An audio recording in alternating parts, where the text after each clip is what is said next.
Millionaire newly wedded wife stopped my twin from their father's house until the lawyer revealed a shocking truth. The intercom crackled with static before her voice cut through like shattered glass. Betty spoke first. "Amanda, we have discussed this 17 times. Joshua does not want to see you. He does not want to see those children. How many times must I explain this before you understand?" Amanda's fingers tightened around the manila folder in her hands. The folder that contained everything. The forged letters, the intercepted phone records, the security footage that showed exactly what kind of woman Betty Reed really was. She leaned toward the intercom, her voice steady despite the earthquake happening in her chest. "I am not here to ask for entry anymore, Betty. I am here because my lawyer arrives in exactly 2 minutes, and he is bringing documents that explain why a woman who claimed she could never have children suddenly has access to 3 different fertility clinic records, among other things." The silence that followed lasted exactly 4 seconds. Amanda counted them. Betty's voice returned, stripped of its usual honey coating. "What documents?" "The kind that end marriages, the kind that end careers, the kind that send people to prison for fraud, coercion, and financial manipulation." Amanda paused, letting each word sink in. "Now, you can discuss this with me privately inside those gates, or you can discuss it with every news outlet in the country tomorrow morning. Your choice." Another silence, longer this time. Then the gates began to open. From the back seat of the car, 11-year-old Hendrik whispered to his sister, "She is actually letting us in." Haley grabbed her brother's hand. "Maybe Daddy really does want to see us. Maybe she was lying the whole time." Amanda caught their eyes in the rearview mirror. Her children, the 2 humans she had built her entire life around for 11 years. The 2 humans who had been denied access to their father for 3 months because a woman they barely knew had decided they were inconvenient. "Today, everything changes," Amanda said quietly. One way or another, she pulled the car through the gates, watching them close behind her in the mirror. There was no turning back now. But here is what Amanda did not know yet. Here is what none of them knew as they drove toward that mansion. The documents in that folder were just the beginning. What they would discover inside those walls would expose a conspiracy that went far deeper than forged letters and intercepted phone calls. It would reveal a pattern of manipulation spanning years. It would uncover medical abuse designed to incapacitate a billionaire, and it would force Amanda to confront a question she had been avoiding for over a decade. Could the man who abandoned her twice actually become the father her children deserved? Before we dive deeper into what Amanda discovered and how this confrontation unfolds, I need to ask you something. If you have ever felt powerless against someone who seemed to hold all the cards, if you have ever fought for someone you love against impossible odds, if you have ever wondered whether people can truly change or whether they are destined to repeat the same mistakes forever, this story is for you. Hit that like button right now, not for me, but as a promise to yourself that you will stay until the end. Because trust me, what happens inside that mansion is going to change everything you think you know about this situation. Now, let me take you back to the beginning. Back to when Amanda still believed in fairy tales and Joshua Reed was just a hungry young entrepreneur with more ambition than sense. Welcome back to Mr. Dawson's Stories, where we explore the complicated, messy, beautiful truth about family, love, and second chances. This is not just a story about custody battles or wealthy villains. This is a story about what happens when one woman refuses to let manipulation win. It is a story about discovering that the walls we build to protect ourselves can become prisons if we are not careful. And ultimately, it is a story about whether broken things can ever truly be made whole again. So, settle in. Silence your notifications, because for the next little while, you and I are going to walk through fire together. Let us begin where all great love stories begin, with 2 people who had no idea what they were getting into. 12 years ago, Amanda Mitchell was 26 years old with a graphic design degree she was still paying off and dreams bigger than her bank account could support. She worked out of a converted closet in her mother's basement, designing logos and business cards for local shops that could barely afford her discounted rates. She attended a small business networking event in Portland, not because she expected anything to come of it, but because her mother had insisted she needed to get out more and meet people who were not fictional characters in the novels she devoured. The event was held in the back room of a struggling Italian restaurant. Cheap wine in plastic cups, name tags written in marker, the kind of gathering where everyone was pretending to be more successful than they actually were. Amanda had positioned herself near the appetizer table, partly because the bruschetta was surprisingly good, and partly because standing alone by food seemed less awkward than standing alone in the middle of the room. That is when she noticed him. Joshua Reed was 28, wearing a suit that was clearly expensive but fit him slightly wrong, like he had bought it for a body he was still growing into. He had the kind of face that suggested both intelligence and trouble, and eyes that seemed to be calculating something even when he smiled. He was also standing alone. By the other end of the appetizer table, their eyes met over the caprese salad. "You are doing the same thing I am doing," Joshua said, not as a question. Amanda raised an eyebrow. "Eating free food while pretending to network?" "Exactly." He moved closer, grabbing a piece of bread he clearly did not want just to have something to do with his hands. "I have been to 12 of these things in the past 2 months. I have collected approximately 47 business cards from people I will never call, and I have consumed enough mediocre wine to float a small boat." Amanda laughed despite herself. "Only 47? I have at least 60. Though to be fair, half of them are from the same insurance agent who keeps forgetting he already talked to me." Joshua's smile widened. "Let me guess. Tall guy, bad comb over, breath that suggests a concerning relationship with garlic? That is the one. He cornered me for 20 minutes last week. I know more about whole life versus term policies than any human should." They talked for the rest of the event, not about business or networking or any of the things they were supposed to be discussing. They talked about books and bad movies and the specific frustration of being young and ambitious in a world that seemed designed to keep young, ambitious people exactly where they were. By the end of the night, Amanda had forgotten about the bruschetta entirely. Joshua walked her to her car, a decision he made without asking, as if it were simply the obvious thing to do. "I want to see you again," he said, and there was none of the calculated charm she had seen him deploy on others throughout the evening. Just honesty, raw and unexpected. "I know that is not how networking events are supposed to work. I know I am supposed to hand you my card and promise to email you about synergy or whatever. But I do not want to do that.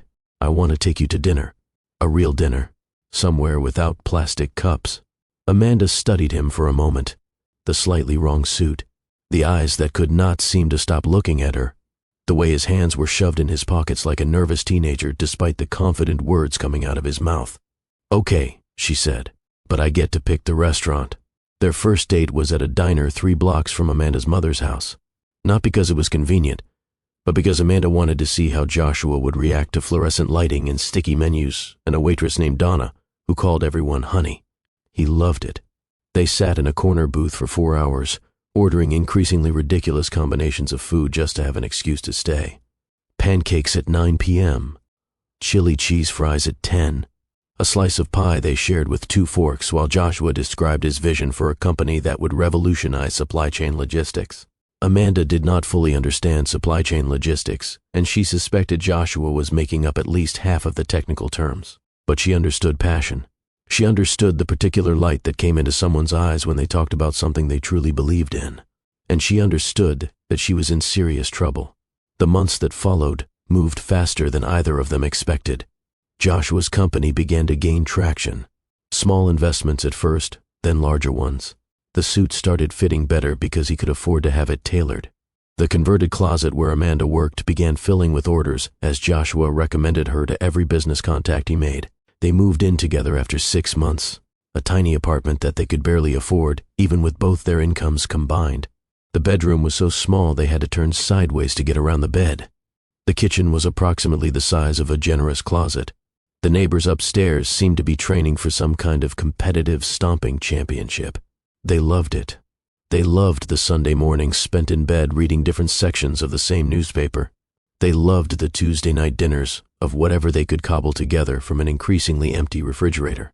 They loved the fights about whose turn it was to take out the trash and the making up that followed. They loved each other, completely, recklessly, the way only people in their 20s can love before life has taught them to be careful.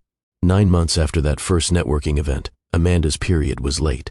She took the test alone in their tiny bathroom, sitting on the edge of the tub, with her hands shaking so badly she almost dropped the stick twice. She had not told Joshua she was taking it.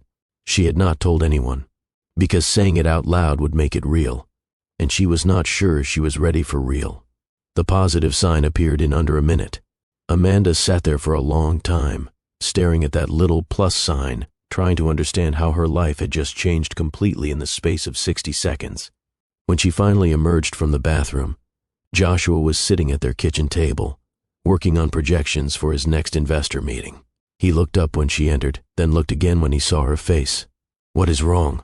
he asked, already standing, already moving toward her. Amanda held up the test. For a moment, Joshua just stared at it.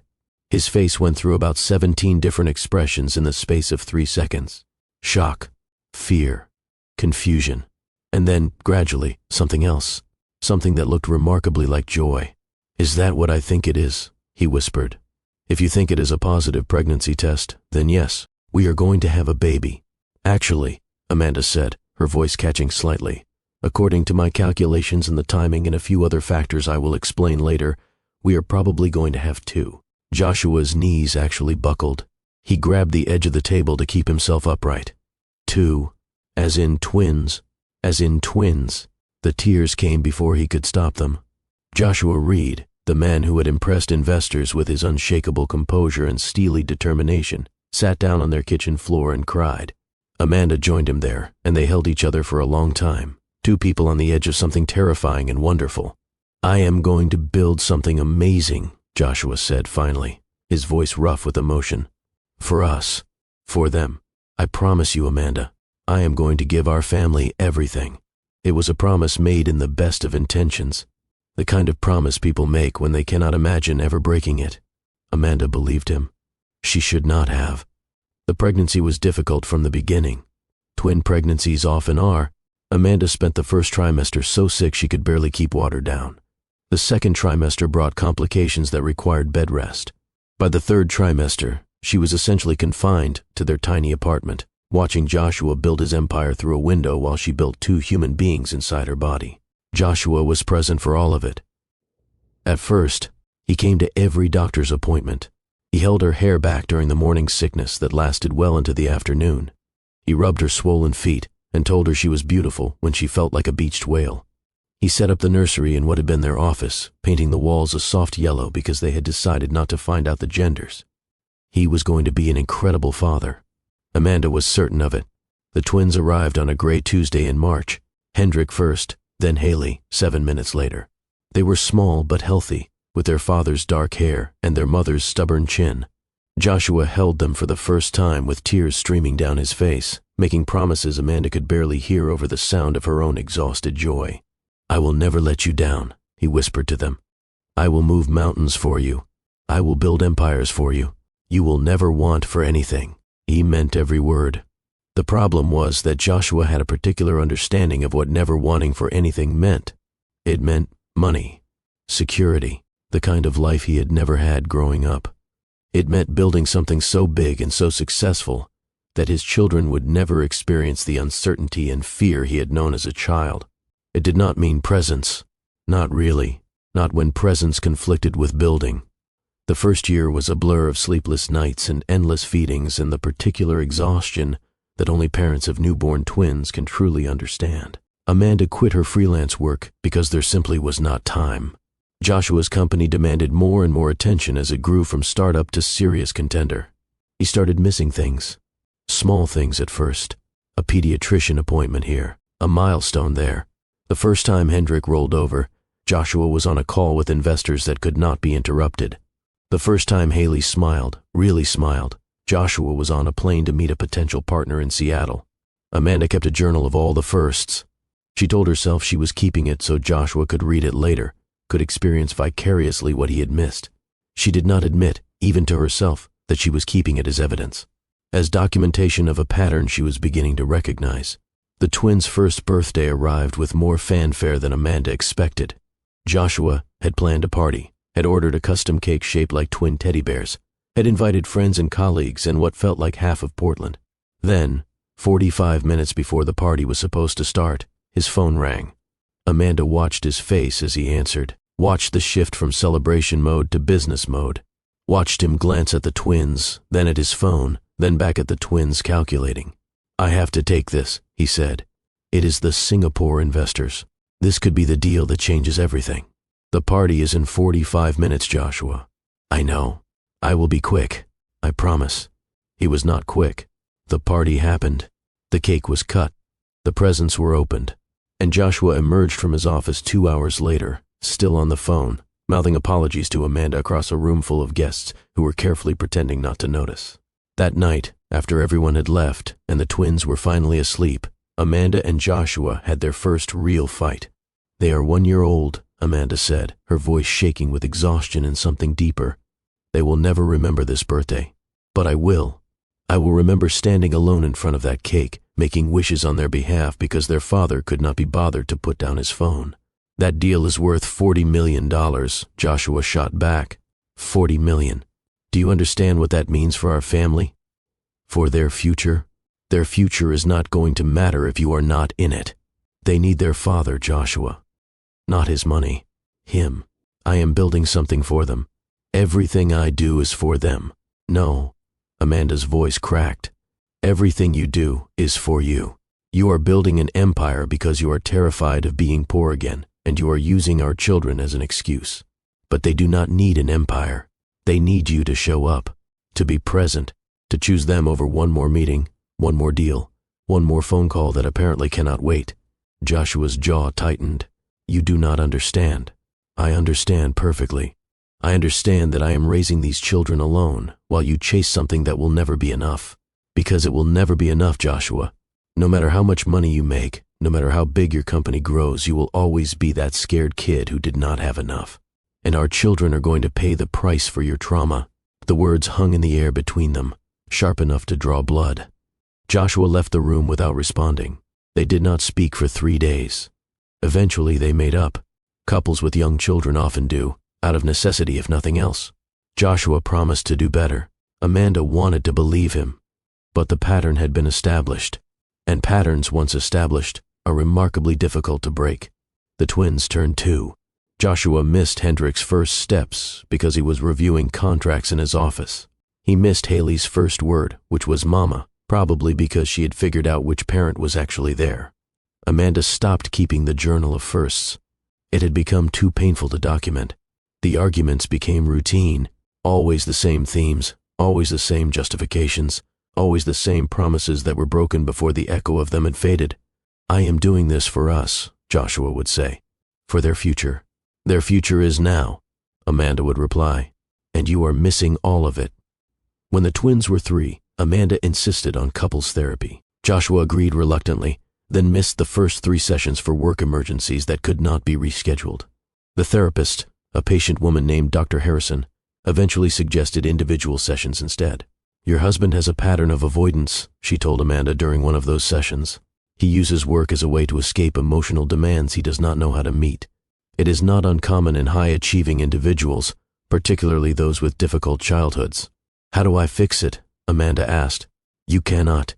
The only person who can fix Joshua is Joshua, and he will not do that until the consequences of not changing become more painful than the change itself." Amanda went home that night and looked at her sleeping children.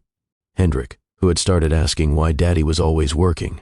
Haley, who had learned to wave goodbye to her father without expecting him to notice. This is not the life I want for them, she thought, but she did not know yet what she was willing to do about it. The breaking point came 6 months later. Hendrik got sick, really sick. What started as a cold developed into pneumonia within days. Amanda rushed him to the emergency room at 3 in the morning, Haley strapped into her car seat, still half asleep and confused. She called Joshua from the hospital waiting room. He was in Chicago, meeting with potential partners for an expansion that he had described as life or death for the company. "Hendrik is in the emergency room," she said without preamble. "Pneumonia. They might need to admit him." The pause that followed lasted exactly 4 seconds. Amanda counted them, the same way she would later count the seconds of Betty's silence at the gate. "How serious is it?" Joshua asked. "Serious enough that I am calling you at 3 in the morning from a hospital. I have the partnership meeting at 9. If I leave now, the whole deal falls apart." Amanda's blood went cold. "Your son might be hospitalized and you are worried about a meeting. It is not just a meeting. This partnership could double our revenue. It could secure their future forever." "Their future," Amanda repeated slowly. "Forever. Joshua, listen to me very carefully. Your son is struggling to breathe in a hospital bed. Your daughter is crying because she is scared and confused and she does not understand why her brother is sick. And you are talking to me about revenue. I can fly back tomorrow, Joshua said, and there was something in his voice that sounded almost like desperation. As soon as the meeting is over, I will catch the first flight. Tomorrow. I know it is not ideal, but this deal is too important to jeopardize. Once it is signed, I will have more flexibility. I can step back from the day-to-day operations. I can be more present. You have been making that promise for 3 years. I have stopped believing it. Amanda hung up the phone. Joshua did not fly back the next day. The meeting extended into a second day, then a third. Hendrik was in the hospital for 5 days total, fighting an infection that could have killed him if Amanda had waited any longer to bring him in. Joshua arrived home on day 6, after Hendrik was already discharged, already recovering, already adding this experience to the growing list of times his father had not been there when it mattered. I am sorry, Joshua said. And maybe he meant it. The deal closed. We are going to be set for life. Amanda looked at him, really looked at him, at the man she had fallen in love with over bruschetta and bad wine, at the father who had cried tears of joy when he first held his children, at the stranger standing in her living room, making excuses for why money mattered more than his son's health. I am glad the deal closed, she said quietly. I hope it keeps you warm at night. She did not say what she was thinking, which was that she had already started making plans. That the hospital stay had crystallized something that had been forming for years. That she knew, with the kind of certainty that lives in your bones, that this was not going to work. But she was not ready to leave. Not yet. She still had hope. The kind of hope that makes you stay in situations you should have left long ago, waiting for someone to become who they promised to be. The hope died 2 months later. Joshua came home from work early, which was unusual enough to make Amanda immediately suspicious. He sat her down at the kitchen table with the kind of grave expression people wear when they are about to deliver bad news they have rehearsed. The company needs me in Singapore, he said. For 6 months, maybe longer. This is the expansion we have been working toward for years. If I am not there to oversee it personally, the whole thing could fall apart. Singapore, Amanda repeated. For 6 months. I know it is a lot to ask. You are not asking, Joshua. You are telling me you have already decided. He did not deny it. This is our future, he said. Once Singapore is established, I can step back, delegate more, be more present. The same promise, the same words, the same comfortable lie he had been telling himself and her for years. Amanda looked at her husband and saw for the first time who he really was. Not a villain, not a monster, just a man who could not stop running from his own demons even when the running took him away from everything that should have mattered. If you go to Singapore, she said carefully, I will not be here when you get back. Joshua blinked. What do you mean? I mean, I am done waiting for you to choose us. I have been waiting for 4 years. The children have been waiting their entire lives. And you keep choosing work, every time, without exception. So I am telling you, clearly and directly, that if you go to Singapore for 6 months, I am taking our children, and I am building a life without you in it. You cannot be serious. I have never been more serious about anything. Joshua stared at her. For a moment, Amanda thought she saw something shift in his eyes. Fear, maybe, or the beginning of understanding. The first crack in the wall he had built between himself and his family. Then his phone buzzed. An incoming message. She watched him glance at it automatically, the same way he always did, and she knew. I will be back, he said. I promise. He left for Singapore 3 weeks later. He did not come back. Not in 6 months. Not in a year. Not in 2 years, or 3, or 5. The phone calls came weekly at first, then monthly, then on birthdays and holidays only. His face appeared on screens that the twins learned to wave at, then learned to ignore, then learned to resent. Amanda filed for divorce on Hendrik and Haley's 5th birthday. Joshua did not contest it. He signed the papers from wherever he was, sent child support payments that were generous by any standard, and gradually faded from their lives like a photograph left too long in the sun. By the time the twins turned 6, they had stopped asking about Daddy altogether. If you are still with me after hearing how Amanda's marriage fell apart, I need to pause and speak directly to you. What we have just witnessed is something that happens more often than anyone wants to admit. Good people making terrible choices. Love dying not from a single blow, but from 1,000 small cuts. Children learning that their father's presence is optional. Maybe this story is hitting close to home. Maybe you are seeing yourself in Amanda's exhaustion, or Joshua's justifications, or those twins learning to expect disappointment? If so, I want you to know that you are not alone. And more importantly, I want you to know that this story is not over, because what happens next changes everything. Subscribe to Mr. Dawson Stories right now if you have not already. Turn on notifications, because you are not going to want to miss what comes next. Amanda is about to discover that survival and living are two very different things. And Joshua Reed is about to learn that empires built on abandoned foundations eventually crumble. But first, we need to understand what those 5 years of absence did to two children who had done nothing wrong except be born to a father who did not know how to stay. After Joshua left, Amanda entered what she would later call the survival years. She moved back in with her mother because she could not afford the apartment alone. She converted her mother's basement into a workspace again, returning to the freelance career she had abandoned when the twins were born. She learned to function on 4 hours of sleep because that was all she could get between client deadlines and children who woke up screaming from nightmares about abandonment they could not name. The twins were 4 when Joshua left, old enough to understand that something was wrong, but too young to understand what or why. Hendrik handled it with anger. He broke toys and threw tantrums, and once, memorably, punched a hole in the drywall because he did not have words for the rage that lived inside him. Haley handled it with hope. She made cards for Father's Day and saved them in a box under her bed. She wished on birthday candles and shooting stars and dandelion seeds. She believed, with the particular faith of young children, that if she just wanted it enough, Daddy would come home. Amanda watched both of them struggle and felt herself breaking in ways she could not afford to show. Because that was the thing about single parenthood. You were not allowed to break. You were the foundation, the walls, the roof. If you collapsed, everything collapsed. So you held yourself together with coffee and determination and the kind of love that transcends exhaustion. And slowly, impossibly, things got better. Amanda's freelance work started bringing in real money, enough to move out of her mother's basement and into a small apartment of their own, enough to hire a babysitter occasionally so she could take meetings without 2 children climbing on her lap. Her reputation grew. She was good at what she did, and desperation had made her better. Clients started recommending her to other clients. The small apartment became a bigger apartment. The bigger apartment became a small house. By the time the twins were 7, Amanda had a real business, an office outside her home, 2 employees who handled the work she no longer had time for, a savings account that actually had savings in it. By the time they were 9, she had an agency, 15 employees, clients across the Pacific Northwest, a house she owned outright, paid for with money she had earned entirely on her own. She had done it.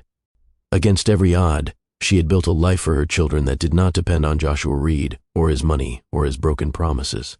The child support checks still came every month. Amanda deposited them into accounts she never touched, saving them for the twins' futures. She did not need Joshua's money. She had her own. But money, as she was constantly reminded, could not buy everything. Hendrik at 9 was intense and guarded, with walls around his heart that Amanda could not breach no matter how hard she tried. He threw himself into schoolwork and science projects and anything that had clear rules and measurable outcomes, things that could not disappoint you if you understood them properly. He discovered marine biology around age 8, fascinated by creatures that survived in the harshest environments. Amanda suspected this was not a coincidence. When school projects asked about family, Hendrik wrote carefully constructed answers that never mentioned a father. My family is my mom and my sister. We live in Portland. The end. Haley at 9 was relentlessly optimistic in ways that worried Amanda more than Hendrik's anger. She still made Father's Day cards, still saved them in that box under her bed, still believed that someday Joshua would appear and everything would make sense. She developed a habit of scanning every crowd they entered, unconsciously searching for a face she barely remembered.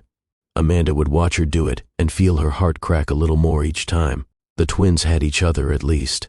The bond between them was fierce and unshakable, forged in the fire of shared abandonment. They communicated in looks and half-sentences. They defended each other with the particular violence of people who knew what it meant to be left behind.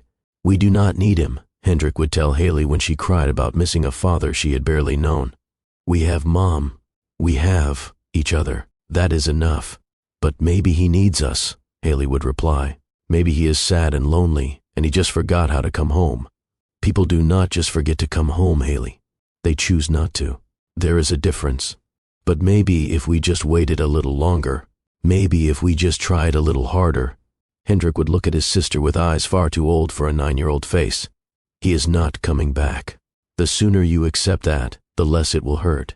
Amanda overheard these conversations sometimes, standing just outside their bedroom door, hands pressed over her mouth to keep from making any sound.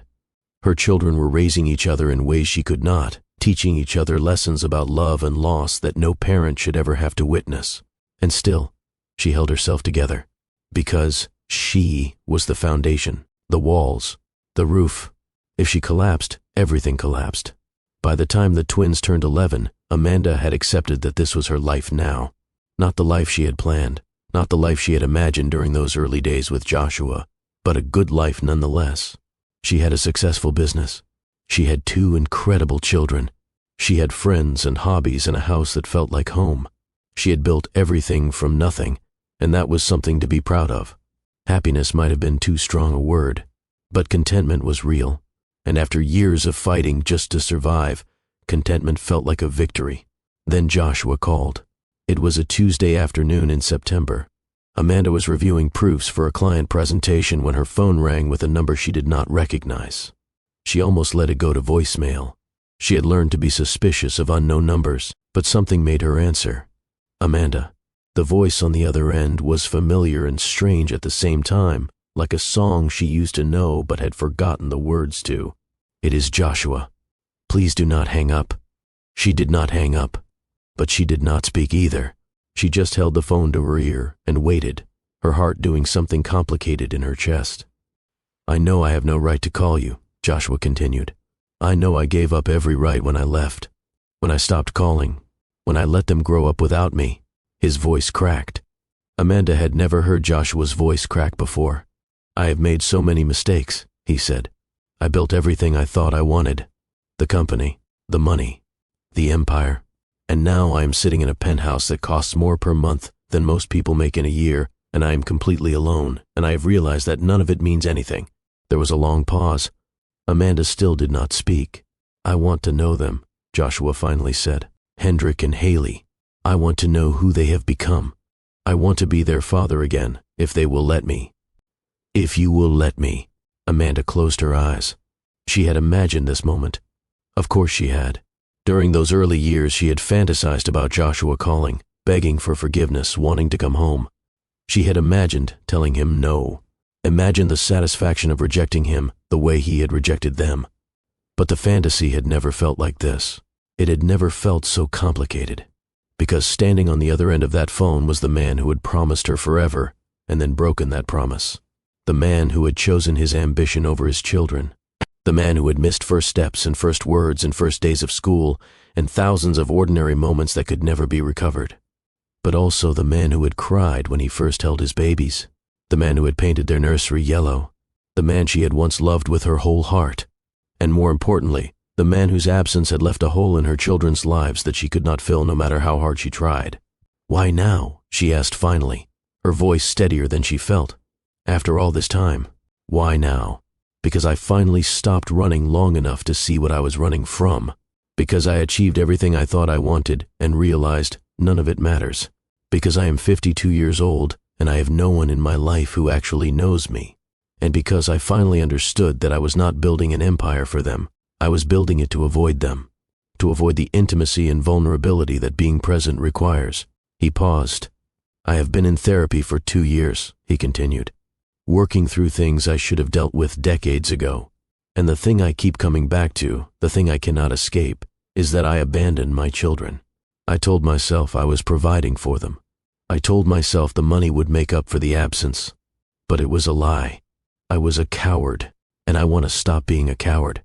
Amanda sat in silence for a long time after he finished. She thought about Hendrik's walls and Haley's box of unsent cards.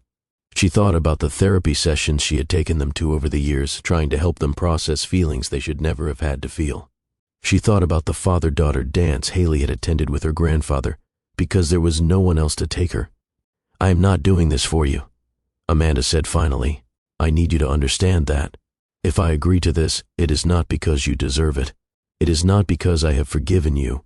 It is because my children deserve the chance to know their father, even if their father does not deserve to know them. I understand, Joshua said quietly. There will be conditions. Supervised visits only. I decide the schedule. If you miss one single visit for any reason related to work, we are done. Permanently. No second chances. Agreed. They are not babies anymore, Joshua. They are 11 years old. They have opinions and feelings and every right to reject you completely. You do not get to be hurt by that. You do not get to make this about your feelings. I understand. And Joshua, if you hurt them again, if you make them believe you have changed and then you disappear like before, I will destroy you. Not financially. I do not care about your money, but I will make sure they never think about you again except as a cautionary tale. Do you understand me? Yes, completely. Amanda exhaled slowly. Then I suppose you should meet your children. Part 1 of this story is complete, but we are far from finished. We have walked through the destruction of a marriage and the resurrection of a mother. We have seen what abandonment does to children and what survival costs the people left behind. But now we are about to enter a new chapter.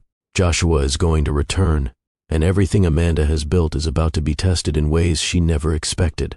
Because the thing about second chances is that they can go either way. They can lead to redemption and healing and the rebuilding of broken families. Or they can lead to betrayal so complete it makes the first abandonment look like nothing. What happens when Joshua shows up? What happens when the twins meet the father they have spent years learning to live without?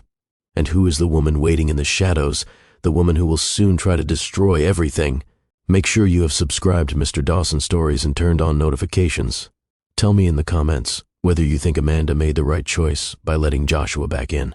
And share this video with someone who understands what it means to fight for family against impossible odds. The next part of this story begins with a homecoming, and it ends with a wedding that will change everything. I will see you there. The first meeting happened on a Saturday afternoon in October. Amanda had spent the entire morning preparing the twins for something she was not sure how to explain. How do you tell 11-year-olds that the father who abandoned them wants to come back? How do you balance protecting them from disappointment with giving them the chance to hope? She chose honesty, delivered as gently as possible. Someone wants to meet you today, she told them over breakfast. Someone you have not seen in a very long time. Hendrik looked up from his cereal with immediate suspicion. Who? Your father. The silence that followed was deafening. Haley's spoon stopped halfway to her mouth. Hendrik's jaw tightened in that way Amanda had learned to recognize as defensive fury. He called me last week, Amanda continued. He wants to see you. To get to know you again. I told him he could come today, but only if you both agree. This is your choice. If you do not want to see him, we will cancel, and that will be the end of it. Haley spoke first, her voice small but determined. He really wants to see us? He says he does. Why now? Hendrik demanded. Where has he been for 7 years? Working, building his company, making choices that were wrong. Amanda paused, choosing her words carefully. He says he has changed. He says he understands now what he lost. Whether that is true or not, I cannot say. But I thought you deserved the chance to find out for yourselves. The twins exchanged one of their silent communications, the kind that only they could decipher. Finally, Haley spoke again. I want to meet him. Hendrik shook his head. I do not. Amanda had expected this. She had prepared for it. That is okay, she said gently. Hendrik, you do not have to do anything you are not comfortable with. If you want to stay in your room while he is here, that is perfectly fine. I will not force you to see him. But Haley looked at her brother with pleading eyes. Please, Hendrik. I do not want to do this alone. Something shifted in Hendrik's expression. The anger softened into something more complicated. Protective. Resigned. Fine, he said. But I am not calling him Dad. And if he does anything to make you cry, I will kick him out myself. Fair enough, Amanda agreed. Joshua arrived at 2 o'clock precisely. Amanda watched from the window as he pulled up in a rental car that probably cost more than her first 3 cars combined. He sat in the driver's seat for a full minute before getting out, and she could see even from this distance that his hands were shaking. Good, she thought. He should be nervous. The doorbell rang. Amanda opened it. Joshua Reed stood on her doorstep looking nothing like she remembered, and exactly like she remembered at the same time. The years had changed him. His dark hair showed gray at the temples. Lines had appeared around his eyes and mouth that had not been there before. He looked tired in a way that went deeper than sleep deprivation. But his eyes were the same. And when they met hers, she saw something she had not expected. Fear. Amanda, he said quietly. Thank you for this. I know I do not deserve it. You do not, she agreed. But this is not about you. Come in. She led him to the living room, where the twins were waiting on the couch. Haley sat rigidly, her hands clasped in her lap like she was at a job interview. Hendrik slouched beside her with his arms crossed, radiating hostility like heat from a furnace. Joshua stopped in the doorway and just looked at them. Amanda watched his face crumble and rebuild itself several times in the space of seconds. You are so big, he finally managed. The last time I saw you, you were so small. We grew, Hendrik said flatly. That is what children do when you leave them alone for 7 years. The words hit Joshua like physical blows. Amanda saw him absorb them, saw him choose not to defend himself. You are right, he said. I left you alone. I missed everything. I do not have any excuse for that. I can only tell you that I am sorry, and I know sorry is not enough. Haley spoke up, her voice trembling slightly. Why did you leave? Joshua moved slowly into the room and sat in the chair Amanda indicated. He leaned forward with his elbows on his knees, bringing himself closer to their level. I was scared, he said simply. Not of you, never of you. I was scared of being a father, of being responsible for 2 lives that depended on me. I did not know how to do it, so I did what I always do when I am scared. I ran. I buried myself in work. I told myself I was providing for you, that the money would make up for the absence. He paused. But that was a lie I told myself because the truth was too hard to face. The truth is that I was a coward. I chose the easy thing instead of the right thing. And by the time I realized what I had lost, I had been gone so long I did not know how to come back. That is a terrible excuse, Hendrik said. It is not an excuse. It is an explanation. There is a difference. An excuse tries to justify what I did. An explanation tries to help you understand it. What I did was wrong. It cannot be justified. But maybe, if you understand why I did it, you can decide whether I deserve another chance. Haley had tears in her eyes. Did you miss us? Every day. Joshua's voice broke. Every single day. I know that is hard to believe because I did not show it. I did not call enough. I did not come back. But I thought about you constantly. I kept pictures of you in my wallet, even when they were years out of date. I celebrated your birthdays alone in hotel rooms on the other side of the world. Then why did you not come home? Hendrik demanded. If you missed us so much, why did you not just get on a plane and come home? Because I was ashamed. Because every day I stayed away made it harder to come back. Because I told myself you were better off without me, that I would only disappoint you if I returned.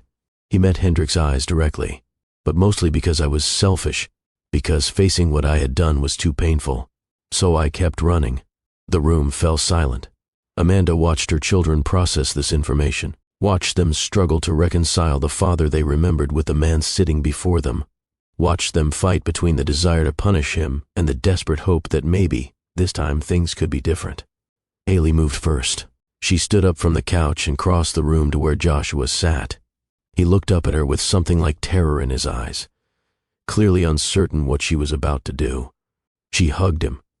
It was awkward and stiff, the embrace of 2 people who did not know each other trying to remember what connection felt like. But Joshua's arms came up around her, and he held her like she was the only thing keeping him from drowning. I missed you, Haley whispered into his shoulder. I made you cards every year. I saved them in a box under my bed. Can I see them? Joshua asked, his voice rough with tears.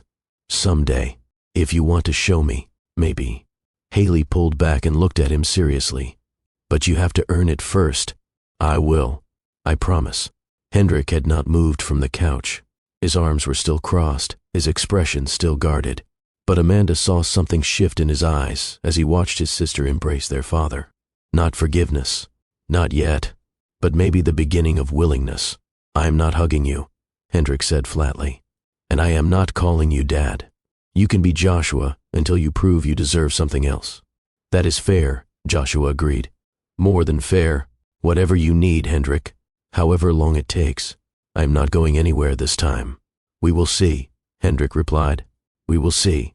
It was not the reunion Joshua had probably hoped for. It was messy and painful and full of sharp edges that would take years to smooth. But it was a beginning. And sometimes beginnings are enough. The months that followed were an exercise in careful reconstruction. Joshua did not move to Portland immediately. He flew in every 2 weeks, staying at a hotel nearby, spending his visits focused entirely on the twins. Amanda established strict rules. No gifts over $50. No missing scheduled visits for any reason. No making promises he could not keep. He followed every rule without complaint. The first few visits were awkward. Conversations that stalled. Silences that stretched too long. The twins testing boundaries while Joshua carefully did not push back. But gradually, incrementally, something began to change. Joshua learned that Hendrik was obsessed with marine biology. He started bringing books about ocean ecosystems, asking questions that showed he had actually read them, engaging with Hendrik's passion as an equal rather than a distracted adult. "Look at this," Hendrik said during the 4th visit, showing Joshua a diagram he had drawn of a coral reef restoration system. "This is my design for how we could rebuild the reef off the coast of Australia. The problem is the water temperature, but if we could create these cooling channels here." He talked for 40 minutes. Joshua listened to every word, asked thoughtful follow-up questions, admitted when he did not understand something, and asked Hendrik to explain it again. Amanda watched from the doorway and saw her son's walls lower slightly. Not collapse, but lower. With Haley, Joshua discovered a shared love of ancient civilizations. She had been fascinated with Egyptian history since reading a book about it 2 years earlier, and Joshua, it turned out, had minored in archaeology before switching to business. "Did you know that Cleopatra lived closer in time to the moon landing than to the building of the pyramids?" Haley asked him excitedly during the 5th visit. "I did not know that," Joshua admitted. "Tell me more." She told him more. She told him everything. About the Valley of the Kings and the Rosetta Stone, and Howard Carter's discovery of Tutankhamun's tomb. Joshua listened with genuine fascination, asking questions that made Haley feel like her interests were important and valid. Amanda watched her daughter bloom under the attention and felt something complicated twist in her chest. It was working. Against all odds, against all her expectations, it was actually working. By the 3rd month, Hendrik had started calling Joshua Dad occasionally. Not consistently, not comfortably, but the word escaped his lips sometimes without him seeming to notice. By the 4th month, Haley had given Joshua 3 of the cards from her box. Not all of them, but 3. Carefully selected offerings that said, "I am starting to trust you," without saying it out loud. By the 5th month, the visits had extended from weekend afternoons to entire weekends. Joshua would arrive Friday evening and leave Sunday night. They went to the aquarium together. They visited the Natural History Museum. They had family dinners at Amanda's house, Joshua cooking while Amanda supervised homework. It started to feel almost normal. Amanda watched it all with a mixture of relief and terror.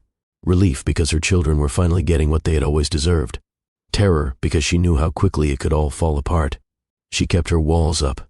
She was cordial with Joshua but never warm.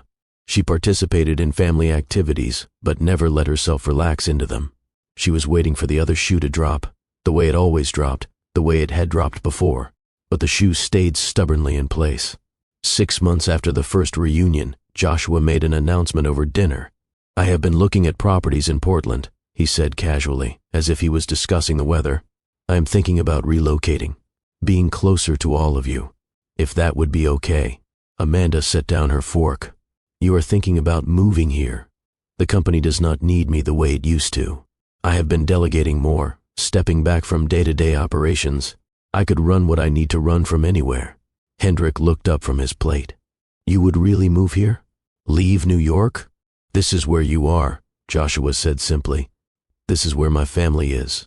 Nothing in New York matters more than that." Haley's face lit up with joy. Amanda's face remained carefully neutral. "That is a big decision," she said. "Are you sure you are not just caught up in the moment?" "I have been thinking about it for months," Joshua replied. "I wanted to be sure before I said anything. I know I have a history of making promises I do not keep. I did not want to get anyone's hopes up until I was certain." He met Amanda's eyes across the table. "I am certain," he said. "I want to be here, full time, not just for visits. I want to be a real presence in their lives. If you will let me." "It is not about letting you," Amanda said carefully. "It is about trusting you, and trust takes time." "I know. However much time you need." The twins were practically vibrating with excitement. Amanda could see them trying to contain it, trying not to get their hopes up too high, and failing. She thought about the walls she had built, the protection they offered, the isolation they created. "We will discuss it," she said finally, "as a family, and then we will decide together." Joshua nodded. "That is all I ask." 3 weeks later, he closed on a house in Portland, a comfortable craftsman-style home about 3 miles from Amanda's place, close enough to be present, but far enough to give her space. He moved in on a Saturday. The twins helped him unpack while Amanda supervised from a careful distance. "This room is going to be yours," Joshua told Hendrik, showing him a bedroom with built-in bookshelves and a large desk positioned to catch the morning light. "For when you stay over, we can set up your microscope by the window, whatever you want." Hendrik ran his hand along the bookshelves, trying to look unimpressed and failing. "It is okay," he said. "I guess."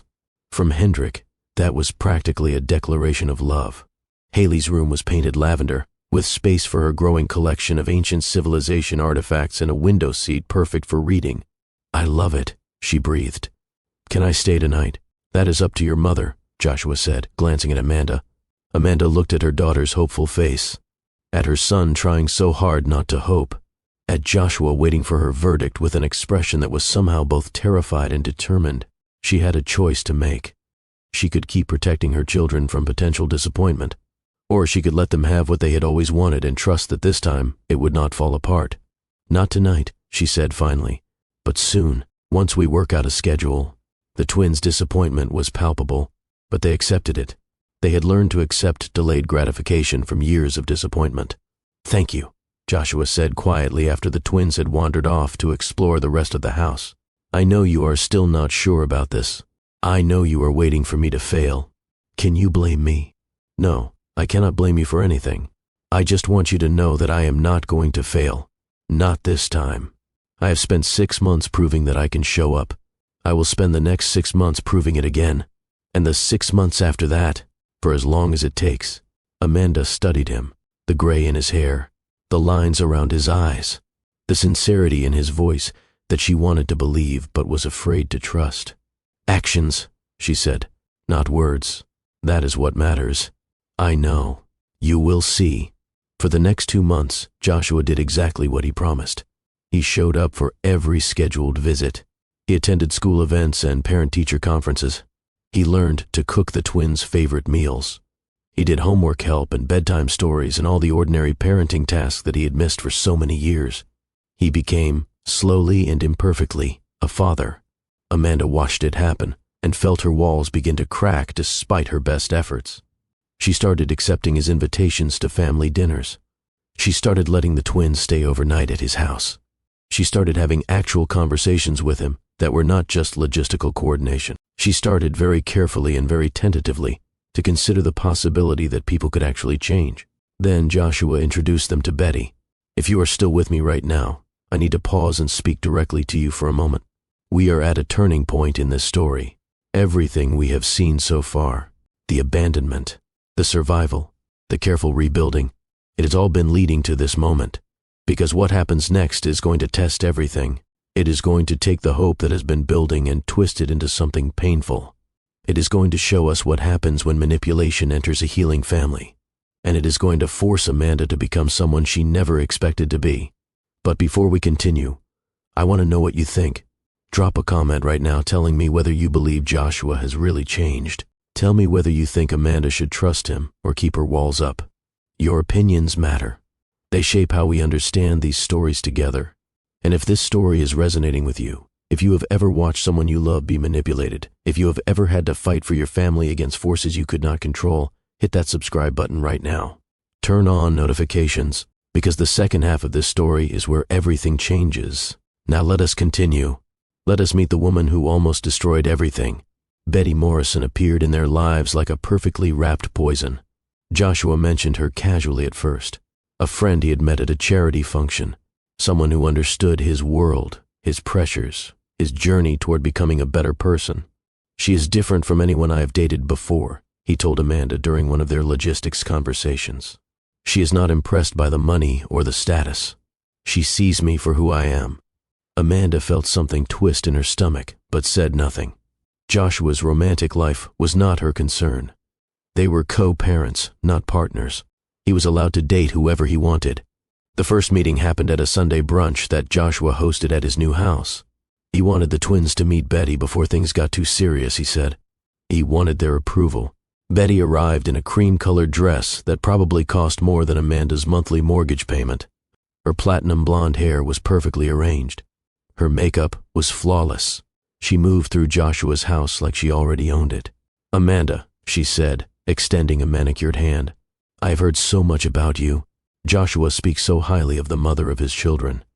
The words were friendly. The tone was not. "Thank you for coming," Amanda replied, shaking the offered hand briefly. "The twins are excited to meet you." It was a lie. The twins were nervous and suspicious, but Amanda had raised them to be polite. Betty turned to Hendrik and Haley with a smile that showed exactly the right number of teeth. "You must be Hendrik. Your father tells me you want to be a marine biologist. How fascinating." Hendrik grunted something non-committal. "And Haley, Joshua says you know more about ancient Egypt than most college professors. I would love to hear about it sometime." Haley managed a small smile. "Sure." The brunch proceeded with a kind of strained politeness that happens when strangers are forced to pretend they are family. Betty asked all the right questions. She laughed at all the right moments. She complimented Amanda's parenting and the twins' intelligence and Joshua's transformation. Everything about her was perfect. Too perfect. Amanda watched Betty watch Joshua throughout the meal. The way her eyes tracked his movements. The way she positioned herself physically between him and everyone else. The way she touched his arm possessively whenever Amanda spoke to him directly. These were not the behaviors of someone falling in love. These were the behaviors of someone staking a claim. After the brunch, Amanda pulled Joshua aside. "She seems nice," Amanda said carefully. "She is," Joshua agreed, his face lighting up in a way that made Amanda's stomach turn. "She understands what I am trying to do. The changes I am making. She supports it completely." "How long have you known her?" 3 months. "I know that seems fast, but when you know, you know." Amanda had heard that phrase before. He had said it to her once, a lifetime ago. "Just be careful," she said. "You are rebuilding something fragile. Introducing new people too quickly could complicate things." "I know. But Betty is different. She is not going to complicate anything. She wants what I want. Family. Connection. A real life instead of just success." Amanda said nothing more. It was not her place. They were co-parents, not partners. But driving home that night, she mentioned her concerns to her friend Elena over the phone. "Something is off about her," Amanda said. "I cannot explain it exactly. She says all the right things, but there is something underneath. Something calculated.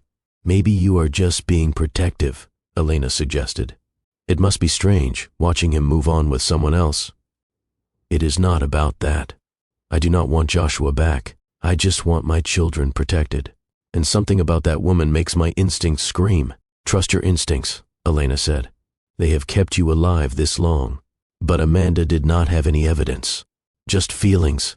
And feelings were not enough to derail her children's relationship with their father. So she watched, and waited, and hoped she was wrong. She was not wrong. 3 months later, Joshua proposed. The engagement was announced at a dinner party Amanda was not invited to. She heard about it from the twins, who came home from a weekend visit buzzing with complicated emotions. "He asked her to marry him," Haley reported, her voice unreadable. She said yes. There was champagne. "How do you feel about that?" Amanda asked carefully. Haley shrugged. "I do not know. She is nice to us.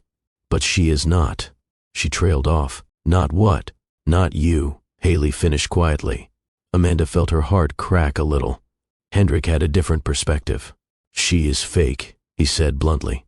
"She smiles too much. She agrees with everything Dad says.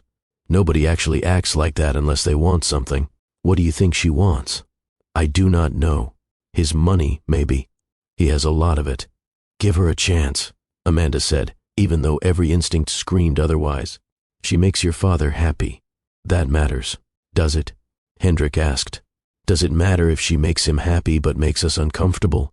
Amanda did not have a good answer for that. The wedding happened 4 months after the engagement. A lavish ceremony that cost more than Amanda's entire career earnings up to that point. Celebrity guests, a designer dress, Every detail perfect and precisely orchestrated. The twins were in the wedding party. Hendrik as ring bearer, Haley as flower girl. Amanda was not invited, except as the mother watching from the sidelines. She sat in her car outside the venue and cried for reasons she did not fully understand. At the reception, Betty made a speech. "I want to thank everyone for being here today," Betty said, her voice carrying across the crowded room. "But most importantly, I want to thank Joshua's children for accepting me into their family. I know it has not been easy.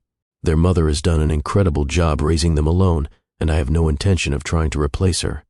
I only want to add to their lives, to give them more love, more support, more family. I promise to love them as if they were my own." The words were beautiful. The twins sat at the head table looking uncomfortable. Amanda heard about the speech later, from Haley's tearful recounting. "She said she would love us like we were her own," Haley repeated. "But Mom, when she looks at me, her eyes are cold. I can feel it." "Maybe you are imagining it," Amanda said, even though she did not believe that. "I am not. Hendrik feels it too. We both do. There is something wrong with her, Mom. Something underneath." Amanda pulled her daughter close and held her. "Just give it time," she said. "Sometimes people take a while to warm up. Your father loves her. That has to count for something." But deep down, Amanda knew. Deep down, she could feel the approaching storm. It did not take long to arrive. The changes began subtly, so subtly that Amanda almost missed them. Visit schedules started shifting.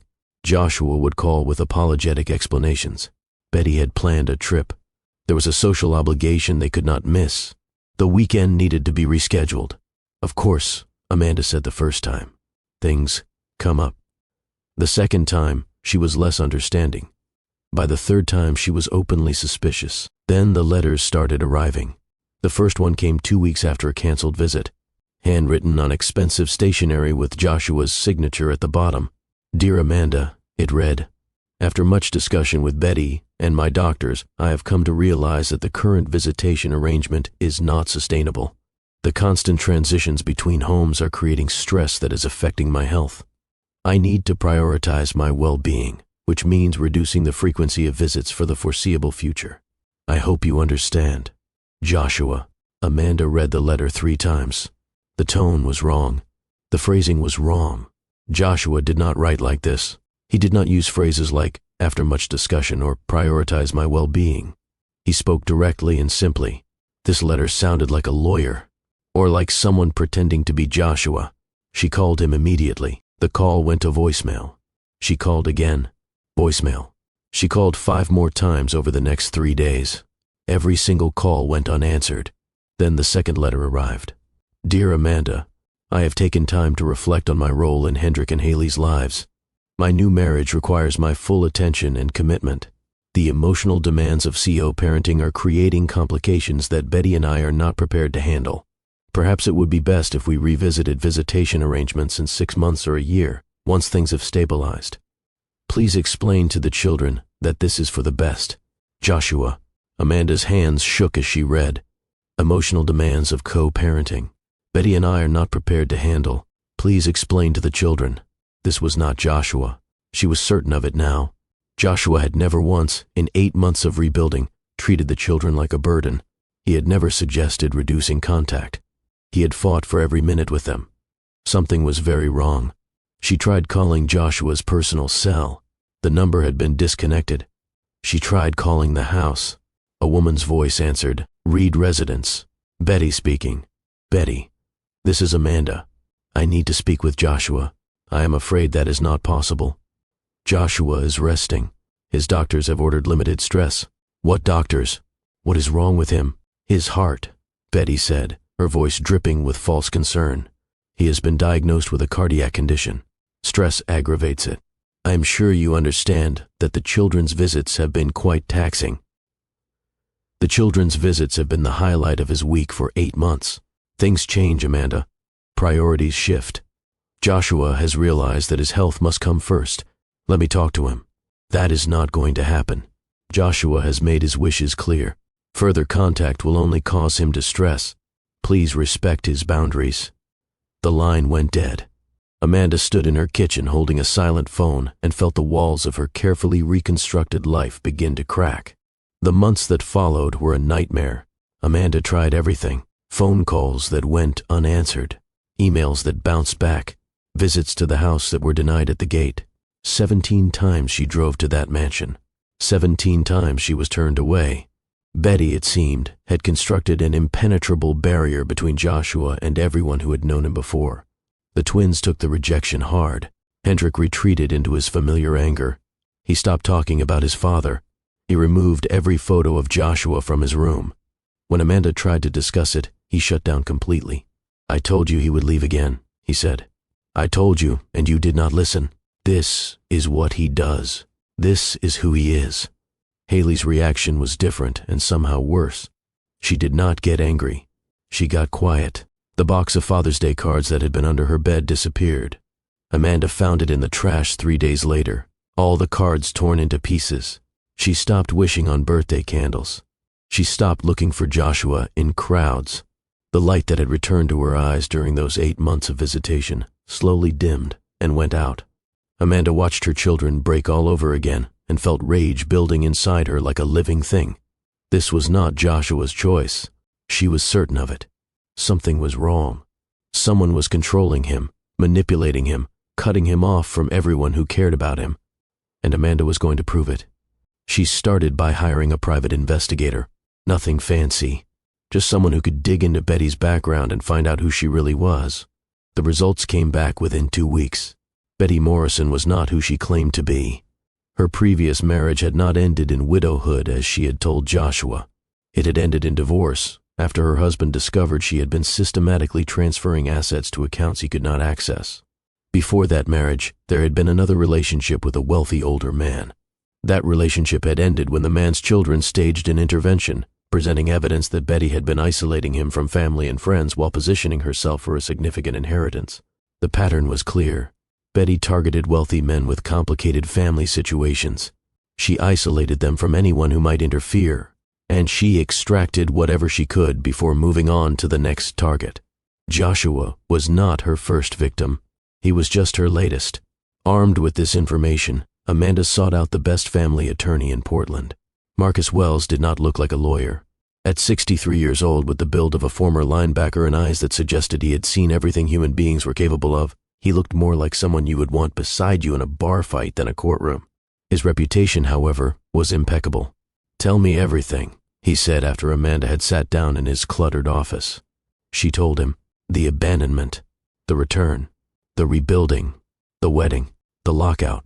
Marcus listened without interrupting. When she finished, he was quiet for a long moment. "You believe your ex-husband is being held against his will," he said. "Isolated and manipulated by his new wife." "Yes, but you have no direct evidence.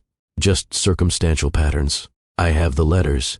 They do not sound like him. That is subjective. I have the background check on Betty, her history of manipulation. Suggestive, but not conclusive. I have 17 denied visits and 3 months of zero contact with a man who spent 8 months proving he wanted to be in his children's lives." Marcus leaned back in his chair. "Here is the problem," he said.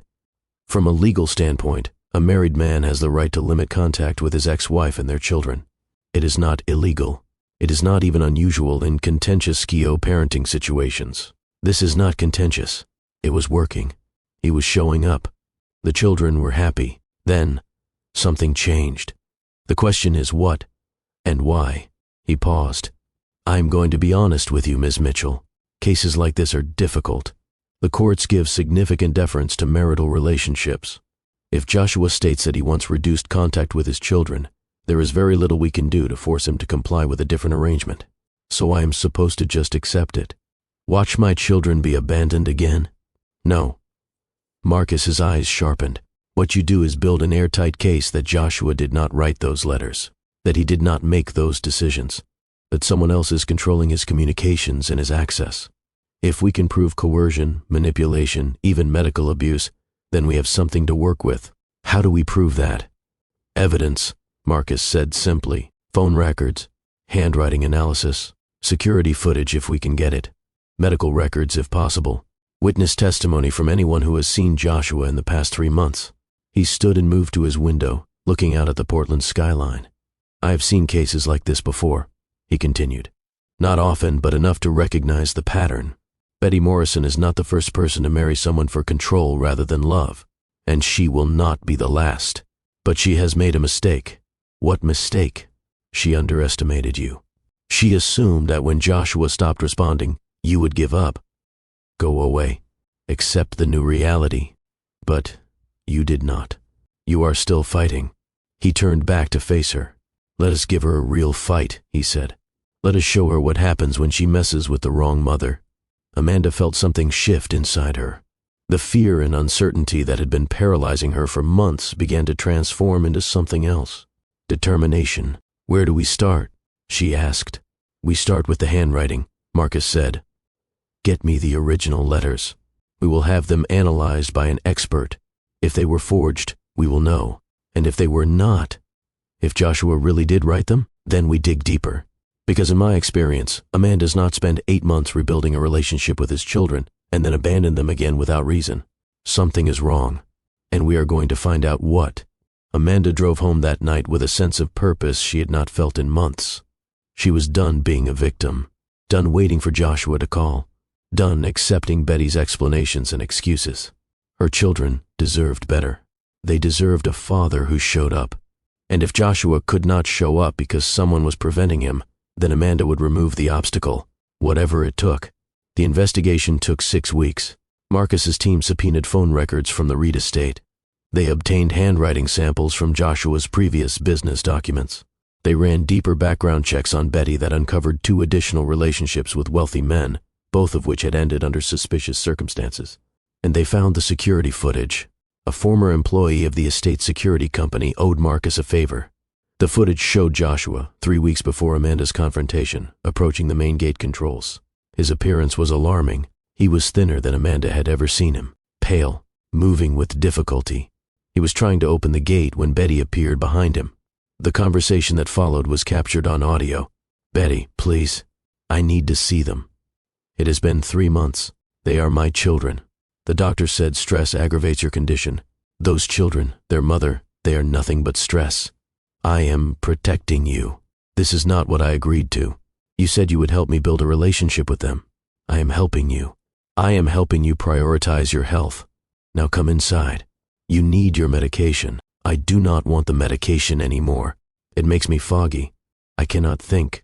That is the illness talking. You need to rest. The video ended with Betty guiding Joshua back toward the house. His movements were slow, almost drugged. His protests faded into compliance. Amanda watched the footage in Marcus's office with tears streaming down her face. He was trying, she whispered. He was trying to reach them, and she stopped him. She did more than stop him, Marcus said grimly. Look at his physical condition. Compare it to photos from 6 months ago. She is systematically breaking him down. The medication she keeps mentioning. I would bet significant money that she is over-medicating him to keep him compliant. Can we prove that? We are going to try. I have reached out to a medical expert who specializes in coercive control cases. If we can get Joshua's prescription records, we can compare them to standard dosing for his condition. Any significant deviation would be evidence of medical abuse. What about the letters? Amanda asked. Did the analysis come back? It did. Marcus pulled a document from his desk. The handwriting expert compared the signatures on those letters to authenticated samples of Joshua's writing from business documents over the past 10 years. His conclusion is definitive. The letters were not written by Joshua Reed. Someone was attempting to mimic his handwriting, but there are consistent variations in letter formation and pressure patterns that indicate a different author. Someone forged his signature. Someone forged everything. The letters, the decisions, the narrative that Joshua wanted distance from his children. None of it was real. Amanda closed her eyes. For 3 months, her children had believed their father had abandoned them again. For 3 months, they had suffered through rejection that was never real. For 3 months, Betty Morrison had held Joshua hostage in his own home while systematically destroying every relationship he had rebuilt. What do we do now? Amanda asked. Now, Marcus said, we go to war. That brings us back to where we started. To Amanda's car pulling up to the gates of the Reed estate. To the manila folder filled with evidence. To the confrontation that would change everything. We have traveled a long road together, you and I. We have seen love and loss and survival and hope. We have watched a mother transform from victim to warrior. We have watched children learn that abandonment is not always what it seems. But the story is not over yet. The confrontation is just beginning. And what happens inside those mansion walls is going to reveal truths that no one expected. In the final part of this story, we will witness the evidence unfold. We will see Betty's mask finally crack and fall away. We will watch Joshua reclaim his agency and his family. And we will discover whether broken trust can ever truly be rebuilt. Before we continue to the conclusion, I need you to do something. Share this video right now. Share it with someone who has ever felt powerless against manipulation. Share it with someone who has fought for their family and won. Share it with someone who needs to believe that the truth can prevail, even when the lies seem overwhelming. Hit that share button. Leave a comment telling me what you think should happen to Betty. And make sure you are subscribed with notifications on, because the final chapter of this story is going to be worth the wait. Amanda's about to walk into that mansion with proof of everything Betty has done. Joshua is about to learn the truth about the woman he married. And two 11-year-olds are about to discover that their father never stopped loving them. The ending is coming, and I promise you, it will be worth every moment of this journey. The mansion loomed before them like a fortress waiting to be breached. Amanda parked the car in the circular driveway and took a moment to breathe. Behind her, Hendrik and Haley sat in tense silence. Beside her, the folder of evidence felt heavier than paper had any right to feel. This was it. 3 months of fighting. 6 weeks of investigation, a lifetime of protecting her children. It all came down to what happened in the next few hours. Mom, Haley's voice was small. What if this does not work? Amanda turned to face her children. Two 11-year-olds who had been through more than any children should have to endure. Who had learned to expect disappointment. Who had built walls around their hearts because the alternative was too painful. It will work, Amanda said, with a conviction she almost felt. Because we have the truth, and the truth matters. Since when? Hendrik asked bitterly. The truth did not matter when he left the first time. It did not matter when she started keeping us away. Why would it matter now? Because now we have proof, and we have people who know how to use it. The sound of another car pulling into the driveway made them all turn. Marcus Wells emerged from a black sedan, his leather briefcase in hand, his expression set in the determined calm of a man who had done this many times before. Ready? He asked Amanda through her open window. As I will ever be. Remember the plan. Let me handle the legal presentation. Your job is to stay calm, protect the children, and let the evidence speak for itself. And if Betty refuses to listen, she will listen, Marcus said. She does not have a choice. They walked to the front door together. Amanda in front, Marcus beside her, the twins behind them in a protective formation. The massive oak doors swung open before they could knock, revealing a uniformed housekeeper with nervous eyes. Mrs. Reed is expecting you, the woman said. Please follow me. The foyer was exactly as Amanda remembered from Betty and Joshua's wedding reception. Marble floors, crystal chandeliers, abstract art that cost more than most people earned in a decade. Everything designed to intimidate visitors into feeling small and insignificant. Amanda refused to feel either. They were led to the formal living room, a space so perfectly decorated it felt like a museum exhibit. White couches that had never known the indignity of actual use. Glass tables that showed every fingerprint. Flowers arranged with mathematical precision in vases that probably required their own insurance policies. Betty descended the curved staircase with the practiced grace of someone who had rehearsed the movement. She wore cream-colored silk that probably cost more than Amanda's car. Her hair was perfectly arranged. Her makeup was flawless. Every detail calculated to project wealth and control. But Amanda noticed something she had not seen before. A tightness around Betty's eyes. A slight tremor in her manicured hands. The barely perceptible crack in her composure that suggested she knew this meeting was different from the 17 she had refused before. Amanda, Betty's smile was sharp enough to cut glass. And you brought a lawyer. How dramatic. Given the circumstances, Marcus replied. Drama seemed appropriate. Please sit. Betty gestured to the white couches. The children can wait in the library while the adults discuss whatever imaginary grievances have brought you here today.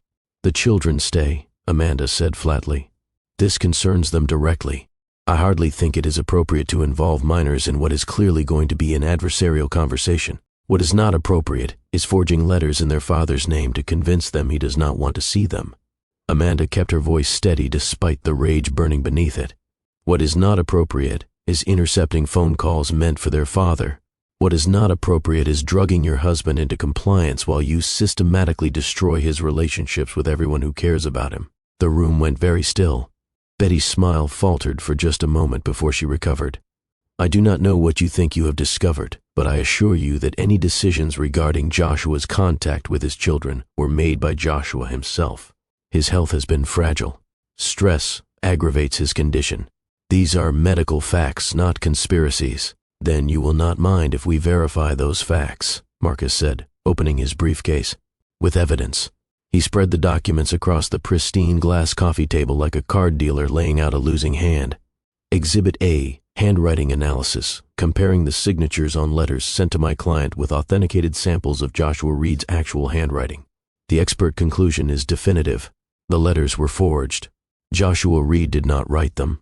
Betty's face remained impassive, but Amanda saw her hands clench almost imperceptibly.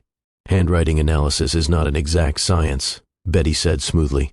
Experts disagree all the time. They do, Marcus agreed. Which is why we have Exhibit B phone records from this estate for the past 3 months. 17 calls from my client to the main house line. Every single one answered by extension 114, which your home phone system registers as this room. Your personal study. Average call duration, 6 seconds, just long enough to answer and disconnect before the call could reach Mr. Reed. I was protecting my husband from harassment, Betty countered, but her voice had lost some of its certainty. Harassment from the mother of his children attempting to arrange legally mandated visitation? Marcus raised an eyebrow. Interesting definition of harassment. Joshua made his wishes clear. He needed space. Did he? Marcus pulled out another document. Because Exhibit C tells a different story. A background check revealing your history of relationships with wealthy men. At least 3 previous entanglements, all ending under suspicious circumstances. A divorce from your first husband, after he discovered you were systematically transferring assets. An intervention staged by another partner's family when they recognized patterns of isolation and manipulation. You have done this before, Mrs. Reed. Joshua is simply your latest target. Betty stood abruptly, her composure cracking further. This is defamation. These are lies constructed by a bitter ex-wife who cannot accept that Joshua has moved on. I will sue you for everything you have. You are welcome to try, Marcus said calmly. But you may want to see Exhibit D first. He pulled out his phone and pressed play. The security footage filled the screen. Joshua, thin and pale and moving with difficulty, approaching the gate controls. Betty appearing behind him. The conversation that followed. Betty, please. I need to see them. It has been 3 months. They are my children. The doctors said stress aggravates your condition. Those children and their mother are nothing but stress. I am protecting you, darling. This is not what I agreed to. You said you would help me build a relationship with them. I am helping you. I am helping you prioritize your health. Now come inside. You need your medication. I do not want the medication anymore. It makes me foggy. I cannot think. That is the illness talking. You need to rest. The video ended. The room was silent. Hendrik and Haley had gone very still. Amanda saw tears streaming down Haley's face, saw Hendrik's hands clenched into fists at his sides. He was trying to reach us, Haley whispered. This whole time, he was trying. Betty's mask was crumbling rapidly now. The polished society wife was disappearing, replaced by something desperate and cornered. That video is taken out of context, she said, her voice higher than before. Joshua was confused. His illness affects his judgment. I was only trying to help him. Help him by over-medicating him? Amanda asked. We have expert analysis of his prescription patterns. The dosages he has been receiving are nearly 3 times the standard treatment for his condition. You were not helping him. You were incapacitating him. You do not know what you are talking about. I am his wife. I have the legal right to manage his medical care. You have the legal right to follow his doctor's recommendations, Marcus corrected, not to exceed them dramatically in ways that conveniently keep him compliant and isolated. That is not care. That is abuse. The word hung in the air like an indictment. Betty's eyes darted around the room, looking for escape routes that did not exist. I want you to leave, she said. All of you. Now. Before I call security. Call them. Amanda said. I would love to explain to security exactly what we have discovered about their employer. I would love to see their faces when they realize they have been helping you hold a man prisoner in his own home. He is not a prisoner. That is absurd. Then let us see him, Amanda challenged. Right now. Bring Joshua down here and let him speak for himself.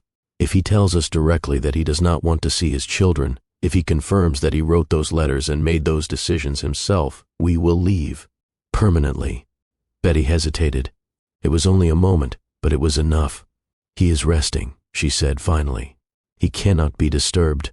Cannot or will not. Amanda stepped closer, her voice dropping to something dangerous. What are you so afraid of, Betty? What happens if Joshua talks to us without you hovering over him? Without the medication keeping him foggy and compliant?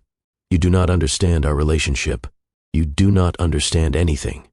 I understand manipulation. I understand control. I understand someone who targets vulnerable people and isolates them from everyone who might help them see the truth. I am not the villain here, Betty snapped, her composure finally shattering completely. I am not the one who abandoned him. I am not the one who let him spend years building an empire alone. I am not the one who took his children away the first time. I did not take his children away. He left them because you pushed him away, because you demanded things he could not give, because you were never satisfied with what he offered. Amanda absorbed the attack with visible calm. Maybe I was not perfect, she said. Maybe our relationship had problems, but I never forged his signature. I never intercepted his calls. I never drugged him to keep him under control. Whatever I did or did not do in our marriage, it does not justify what you have done. A sound from the staircase made everyone turn. Joshua Reed stood on the landing, gripping the banister with white-knuckled intensity. He looked worse than he had in the security footage. Thinner, paler. His eyes were sunken but blazing with something that looked like fury. It has been going on long enough, he said, his voice rough but clear. Enough lies, enough manipulation, enough of this. He descended the stairs slowly, each step an obvious effort. Betty moved toward him automatically, reaching out to take his arm. Darling, you should not be up. Let me help you back to bed. Do not touch me. The words were quiet but absolute. Betty's hand froze in midair. Joshua continued down the stairs until he reached the bottom. He stood there for a moment, catching his breath, then turned to face the room. His eyes found the twins first, Hendrik and Haley, standing together near their mother, their faces showing a complicated mixture of hope and fear and anger. I am so sorry, Joshua said, and his voice cracked. I am so sorry for what you have been through. I never wrote those letters. I never agreed to any boundaries. I have been trying to reach you for months. Haley made a small sound. Not quite a word. More like a dam breaking. Why did you let her stop you? Hendrik demanded. You are a grown man. You are a billionaire. How could you let her control you? Joshua closed his eyes, briefly. Because I was sick. Because I trusted her. Because by the time I realized what was happening, I was too weakened to fight back. He opened his eyes and looked directly at his son. None of those are excuses. They are explanations. I should have been stronger. I should have found a way. And I will spend the rest of my life regretting that I did not. How do we know this is not an act? Hendrik pressed. How do we know you will not just disappear again the moment things get hard? You do not know. Joshua's honesty was brutal. I have given you no reason to trust me. I have a history of leaving when things get difficult. All I can do is promise to be different, and then prove it through actions, not words. Day after day. For as long as it takes. Haley broke away from her mother and crossed the room to where Joshua stood. She stopped just in front of him, her eyes searching his face. The cards I made you, she said quietly. The ones in the box under my bed. I threw them away. I know, Joshua replied. Your mother told me. I am sorry. Do not be sorry. You had every right to be angry, to give up on me. I gave you nothing to hold on to.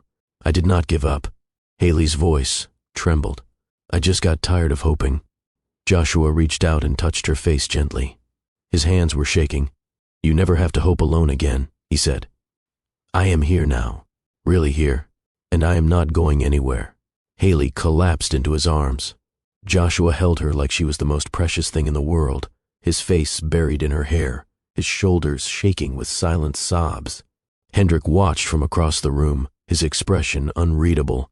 Amanda watched him watching, saw the war happening behind his eyes, the desire to believe fighting against years of learned caution. Finally, Hendrik moved, not running like his sister, walking, measured steps that suggested he was still deciding with each one whether to continue. He stopped beside Joshua and Haley. "I am not ready to forgive you," Hendrik said. "I might never be ready, but I am willing to let you try." Joshua reached out with one arm and pulled Hendrik into the embrace. Father and children, reunited after 3 months of forced separation. Amanda watched with tears streaming down her face. Behind her, Betty made a sound of disgust. "This is ridiculous," she spat. "Joshua, you are not thinking clearly. The medication withdrawal is affecting your judgment. You need to rest. We can discuss all of this when you are feeling better." Joshua released the twins and turned to face his wife. His expression had hardened into something Amanda had never seen before. "The only thing affecting my judgment," he said slowly, "was the medication you insisted I take. The medication that kept me foggy and confused and unable to fight back while you systematically destroyed my relationship with my children. I was protecting you. You were controlling me. There is a difference. Everything I did was for us, for our marriage, for our future." "Our future," Joshua laughed, but there was no humor in it. "What future did you imagine, Betty? One where my children were completely cut out of my life? One where I was too drugged to notice what you were taking from me? One where you had complete control over my money, my health, my decisions?" Betty's eyes flickered, and Amanda saw the calculation happening. The search for a new angle, a new manipulation, a new way to spin the situation. "You are upset," Betty said, her voice shifting to something softer, placating. "I understand. This has all been overwhelming. Why do we not ask your guests to leave and talk about this privately? Just the two of us, like we always do." "No. Joshua, please." I said no. Joshua's voice was firm despite his obvious exhaustion. "I'm done talking privately. I am done with closed doors and whispered conversations and decisions made without my full awareness. From now on, everything happens in the open. Starting with this." He turned to Marcus. "I assume you have the divorce papers prepared." Marcus reached into his briefcase and withdrew a thick document.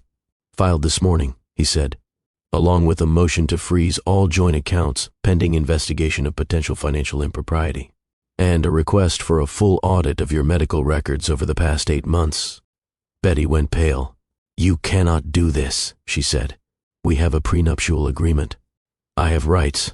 "You do have a prenuptial agreement," Marcus confirmed. "One that specifies that any attempt to alienate Mr. Reed from his family members would result in immediate dissolution of the marriage and forfeiture of any claims to his assets. You violated that clause systematically for 3 months, perhaps longer, depending on what the investigation reveals. That clause is vague. It will never hold up in court." "I look forward to testing that theory," Marcus replied. "In the meantime, Mr. Reed has requested that you vacate the premises by end of business today. You may take your personal belongings. Anything purchased with marital funds will need to be inventoried before removal." Betty's mask had completely disintegrated now. The polished society wife was gone, replaced by something desperate and ugly. "You cannot throw me out of my own home." "It is not your home," Joshua said quietly. "It is mine. It has always been mine. You were a guest here, and now you are an unwelcome one. I have nowhere to go. That is not my problem. Not anymore." Betty looked around the room, searching for allies and finding none. Her eyes landed on Amanda. "You did this," she hissed. "You could not accept that he chose me, that he moved on. So you manufactured this entire conspiracy to tear us apart." Amanda met her gaze steadily. "I did not manufacture anything," Amanda replied. "I uncovered what you were doing. There is a difference. And for the record, I do not want Joshua back. I have not wanted him back for years. What I want is for my children to have their father. You tried to take that from them. I stopped you. End of story." "This is not the end," Betty warned. "I will fight this. I will expose all of you." "Expose what, exactly?" Marcus asked mildly. "That you forged documents, intercepted communications, isolated a vulnerable man from his family while systematically over-medicating him? Please, Mrs. Reed, expose away. I am sure the media will find it fascinating. Betty's mouth opened and closed. For the first time since Amanda had met her, she seemed to have nothing to say. "Security has been notified," Marcus continued. "They will escort you to pack your personal belongings. A lawyer will be in touch regarding the formal divorce proceedings. I suggest you find excellent representation. You are going to need it." 2 uniformed security guards appeared in the doorway. Betty looked at them, then back at Joshua. "You will regret this," she said. "Everything I did was because I loved you." "No," Joshua replied. "Everything you did was because you wanted what I had. My money, my status, my life. You never wanted me, and I was too desperate for someone to make things easy to see the difference." Betty's face twisted into something ugly. "You are pathetic," she spat. "A weak old man playing at being a father. They will never forgive you, no matter how hard you try. You will always be the man who abandoned them. I just showed you who you really are." She turned and walked toward the security guards, her head held high despite everything. At the doorway she paused and looked back one final time. "Enjoy your little family reunion," she said. "It will not last." Then she was gone. The room was silent for a long moment after Betty's departure. Joshua stood motionless, his energy clearly depleted from the confrontation. The twins remained close to him, Haley still holding his hand, Hendrik standing nearby with his arms crossed but his posture less defensive than before. Amanda watched them all, feeling the complicated mixture of relief and exhaustion that follows a crisis. Marcus began gathering his documents. "I will be in touch about the legal proceedings," he told Joshua. "We have a strong case, but there will be challenges. Betty will not go quietly." "I understand," Joshua replied. "Whatever it takes. In the meantime, I recommend a full medical evaluation, independent doctors who have no connection to the treatment you have been receiving. If she was manipulating your medication, we need documentation, already planned. I have an appointment tomorrow." Marcus nodded. "Then I will leave you to your family." He caught Amanda's eye on his way out and gave her a small nod, a silent acknowledgement of a battle won. After the front door closed behind him, Amanda found herself alone with Joshua and the twins for the first time in months. The silence stretched uncomfortably. "So," Hendrik said finally, "what happens now?" Joshua lowered himself carefully into a nearby chair. His face was gray with exhaustion, but his eyes were clear in a way Amanda had not seen since before the wedding. "Now I get better," he said. "Properly better, with real treatment and real doctors, and no one controlling what medication I take or when I take it. And then I prove to you that I can be your father. Really your father, not the man who left or the man who got trapped or any other version of me you have had to deal with. The real me, present and consistent and there for you." "That could take a long time," Hendrik observed. "I have time. However much I have left, I am spending it on you." "How much do you have left?" Haley asked quietly. The question hung in the air. Amanda held her breath. Joshua considered his answer carefully. "The truth is, I do not know," he said finally. "I have a heart condition. It is real, despite Betty's manipulation. The doctors say it is manageable with proper treatment. Could be 10 years, could be 20. Could be more or less depending on a lot of factors. That is not a very long time," Haley whispered. "It is not," Joshua agreed, "which is why I do not want to waste any more of it. I have already lost 11 years with you. 12. If you count the months Betty kept us apart. I am not losing another day." "You might not have a choice," Hendrik said. "You have been sick. You might get sicker. That is true.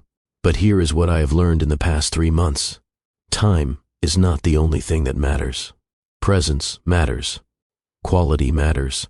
I would rather have 5 years of really being your father than 20 years of being too busy or too sick or too controlled to show up." "What about Mom?" Haley asked, glancing at Amanda. Everyone turned to look at her. Amanda found herself unexpectedly on the spot. She had been so focused on getting to this moment, on exposing Betty and reuniting her children with their father, that she had not thought much about what came after. "What about me?" she asked carefully. "Are you going to?" Haley hesitated. "Are you and Dad going to? You know, we are going to be your parents," Amanda said firmly.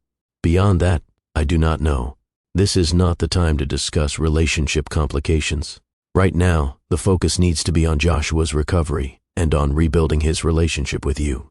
But eventually," Haley pressed, "eventually is eventually. Today is today. And today, what matters is that you have your father back. Whatever happens between me and Joshua, that will not change. Joshua caught her eye across the room. Can we talk? He asked quietly. Just us. After I have rested and the children are settled. Amanda considered. Yes, she said finally. We can talk, but not today. Today you need to focus on recovering, physically and otherwise. Joshua nodded. Thank you. For everything. For not giving up. For fighting when I could not. I did not do it for you, Amanda reminded him. I did it for them. I know. That makes it mean more, not less.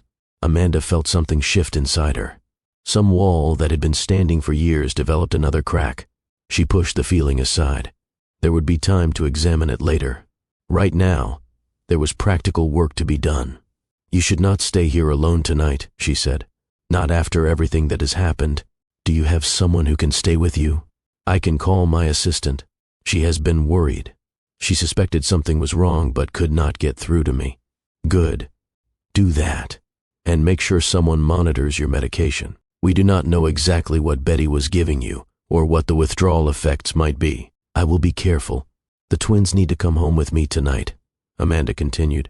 We all need time to process what happened, but they can come back tomorrow, if that works for everyone. She looked at Hendrik and Haley for confirmation. Haley nodded immediately. Hendrik hesitated longer. I am not staying overnight, he said finally. Not yet, but I will visit. That is fair, Joshua agreed. Whatever pace you need. I am not going anywhere. They said their goodbyes awkwardly. Hugs from Haley that lingered longer than usual. A brief handshake from Hendrik that was more than Amanda had expected. Joshua stood in the doorway and watched them walk to the car, his face showing exhaustion and relief, and something that looked remarkably like hope.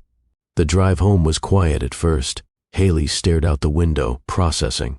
Hendrik sat rigidly, his walls partially rebuilt after the emotional exposure of the confrontation. Finally, Haley spoke. Do you think she really loved him? Like, at all? Amanda considered the question. I think Betty loved what Joshua represented, she said carefully. Security, status, access to a life she wanted. But I do not think she loved him as a person. People who love you do not isolate you from everyone else who loves you. Why would anyone marry someone they do not love? Because love is complicated, Amanda replied. Some people see marriage as a partnership of equals. Others see it as a transaction. Betty was a transactional person. She calculated what she could get and pursued it. That is not love. That is strategy. That is sad, Haley said quietly. It is. For everyone involved. Hendrik finally spoke up from the back seat. You knew, he said. From the beginning. You knew something was wrong with her. I suspected, Amanda admitted. I did not have proof until recently. But my instincts told me she was not what she seemed. Why did you not say something? I did. To your father. But he was not ready to hear it. People rarely are when they are in love. Or when they think they are in love. He should have listened to you. Maybe. But Hendrik, here is something important to understand. I was not always right about your father. I was angry at him for a long time. I blamed him for things that were complicated. If I had told him directly that Betty was manipulating him, he might have dismissed it as jealousy or bitterness. Sometimes people have to discover the truth themselves. That seems inefficient, Hendrik observed. It is, but it is also human. We rarely believe warnings about people we have chosen to trust. We have to see the betrayal ourselves before we can accept it. They arrived home as the sun was setting. The house felt different somehow. Quieter, heavier with the weight of the day's events. Amanda made dinner, something simple and comforting, while the twins retreated to their rooms to process. They ate together in relative silence, each lost in their own thoughts. After dinner, Haley approached Amanda in the kitchen. Mom, can I ask you something? Of course. Do you still love Dad? Amanda set down the dish she was drying. That is a complicated question, she said slowly. I know, but do you? I care about your father. I want him to be healthy and happy. I want him to be present in your lives. As for whether that is love, I do not know. We have been through a lot, hurt each other a lot. I am not sure love survives that, or if it should. But you fought for him, Haley pointed out. Against Betty, you did not have to do that. I fought for you, for your right to have your father in your life. That is different from fighting for a romantic relationship, is it? Amanda looked at her daughter, 11 years old and already asking questions that adults struggled to answer. Yes, she said firmly, it is. A person can be a bad partner and a good parent. They can fail at marriage and succeed at fatherhood. I wanted your father to have the chance to succeed at fatherhood. That does not mean I want to try another marriage with him. But if he has changed, Haley pressed, if he really is different now, would you consider it? Haley. Amanda crouched down to her daughter's eye level. Whatever happens between me and your father is not your responsibility to worry about. You do not need to matchmake or hope for a reconciliation. Your job is to be a kid, to let the adults figure out the adult stuff. I just want everyone to be happy, Haley said quietly. Like in the movies. Movies are not real life. In real life, happiness is more complicated. It does not always come with neat endings and romantic reunions. Sometimes it comes from learning to be content with what you have. Sometimes it comes from building something new instead of trying to rebuild something old. Haley absorbed this. So you are saying no, she concluded. I am saying I do not know. And that is okay. Not knowing is allowed. Haley nodded slowly, then hugged Amanda tightly. I love you, Mom. I love you too, baby. More than anything. That night, Amanda lay awake for hours. She thought about the day's events, the confrontation, the evidence, Betty's mask finally cracking, Joshua's emergence from whatever pharmaceutical fog Betty had kept him in. She thought about her children's faces when they realized their father had been trying to reach them all along. The relief and the anger and the cautious hope all tangled together. She thought about Joshua standing in that doorway, watching them leave, looking more like himself than he had in months. And she thought about the question Haley had asked, the one Amanda had not really answered. Did she still love him? The honest answer was that she did not know. The love she had felt 12 years ago, the reckless, all-consuming passion of their early relationship that had died a long time ago. It had died slowly, killed by absences and broken promises and the gradual realization that she was not a priority. But something remained, something stubborn and persistent that refused to disappear entirely, a connection forged by shared children and shared history, and something deeper that she could not quite name. Whether that something was love or something else entirely, Amanda could not say. What she could say was that it scared her, because letting Joshua back into her heart, really back, would mean risking everything she had built. The independence, the self-reliance, the certainty that she did not need anyone to be complete. Amanda had spent 11 years proving to herself that she was enough on her own, that she did not need a partner to raise her children or build her career or be happy. Was she willing to unlearn all of that? To open herself to the possibility of partnership again? She did not have an answer, but she suspected that eventually she would have to find one. The weeks that followed were filled with careful reconstruction. Joshua's medical evaluation revealed what they had suspected. Betty had been administering nearly 3 times the recommended dosage of his heart medication, keeping him in a perpetual fog that made resistance difficult. The withdrawal process was challenging but managed. Within 2 weeks, his clarity had improved dramatically. He sold the mansion. Too many memories, he said. Too much of Betty's presence embedded in the walls.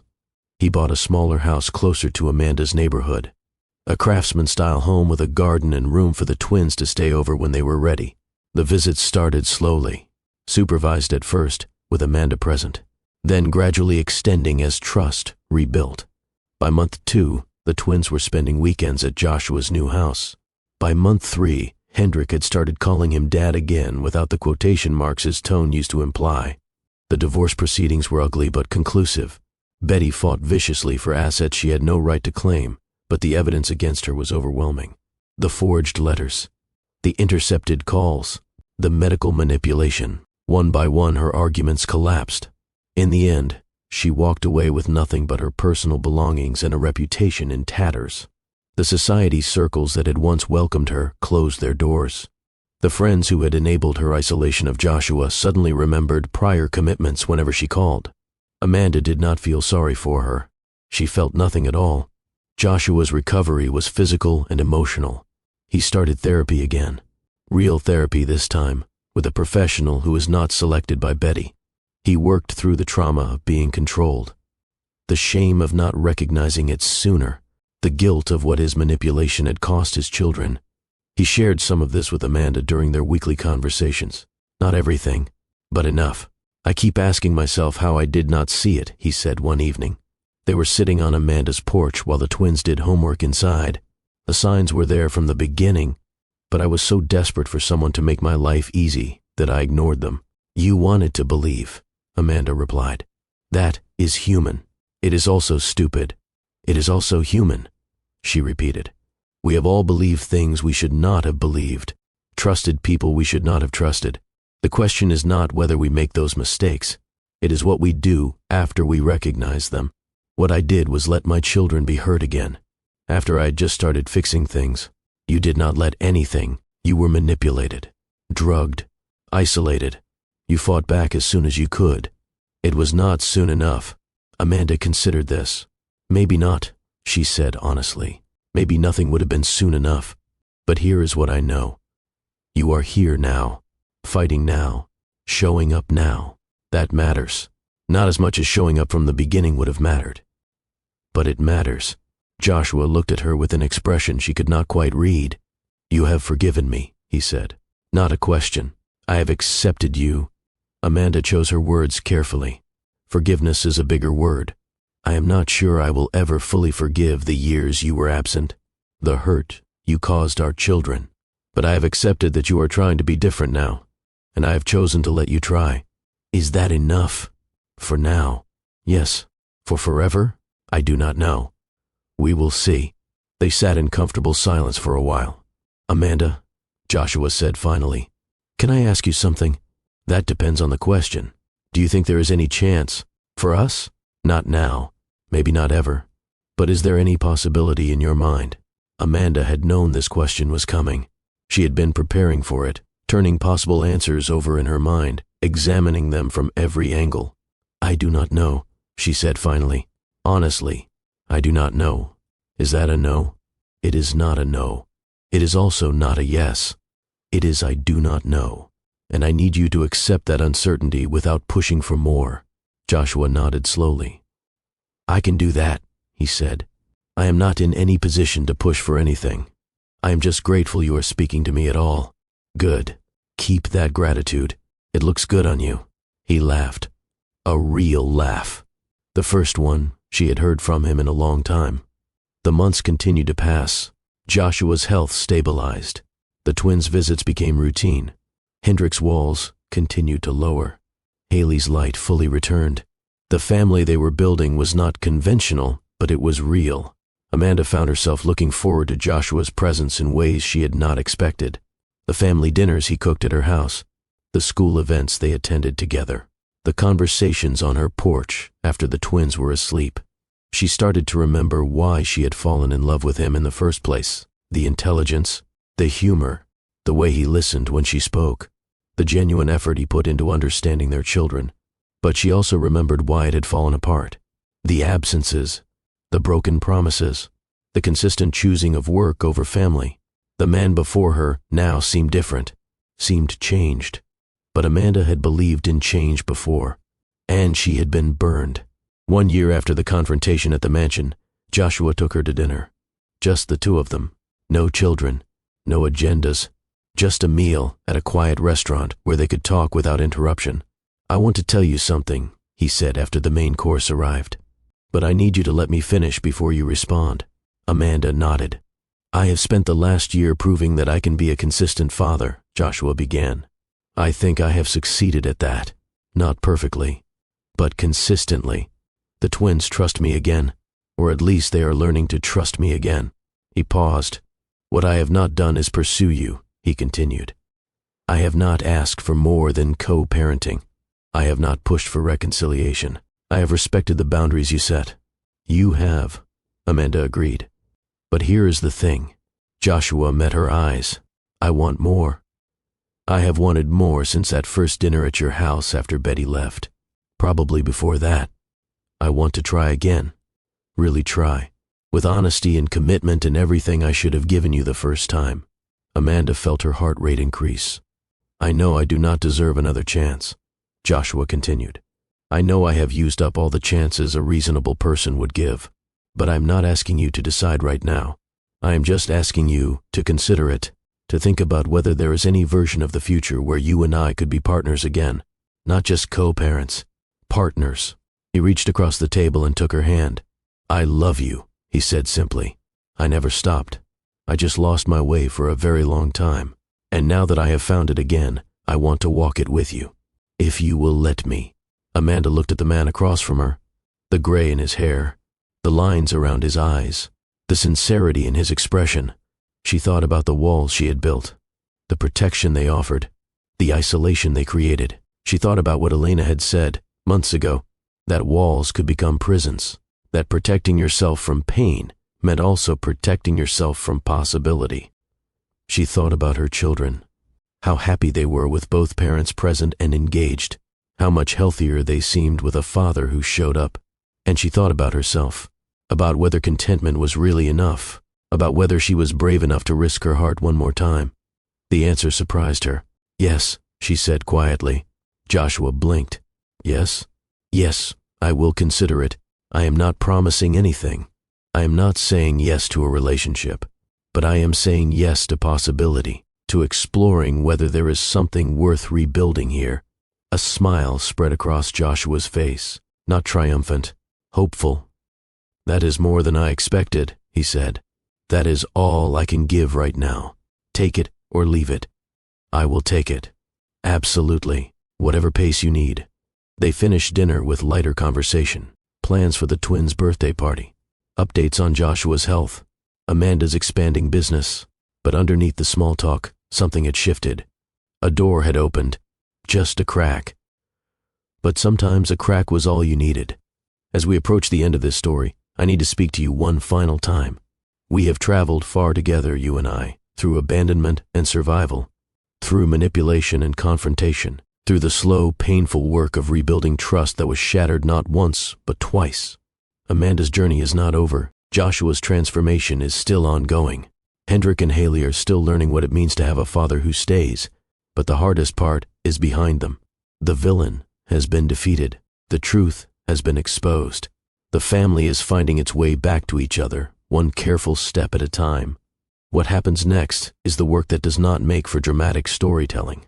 The ordinary days that build into weeks, into months, into years. The small choices that prove someone has really changed. The gradual opening of hearts that have learned to protect themselves. It is not glamorous. It is not cinematic. But it is real. And in the end, real is what matters. 18 months after that dinner, Amanda and Joshua stood together at the twins' 13th birthday party.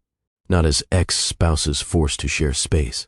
Not as CO parents maintaining polite distance. But as partners, rebuilding something that had been destroyed. Creating something new from the rubble of what had been. "Are you happy?" Joshua asked her quietly as they watched the twins celebrate with friends. Amanda considered the question, really considered it. "Yes," she said finally. "I am. Not the fairy tale happiness I imagined when I was 26, but real happiness. Earned happiness, the kind that comes from doing hard things and surviving them." "Is that enough?" "It is more than enough." She looked at him. "Is it enough for you, being here, with you and our children?" Joshua's voice was thick with emotion. "It is everything.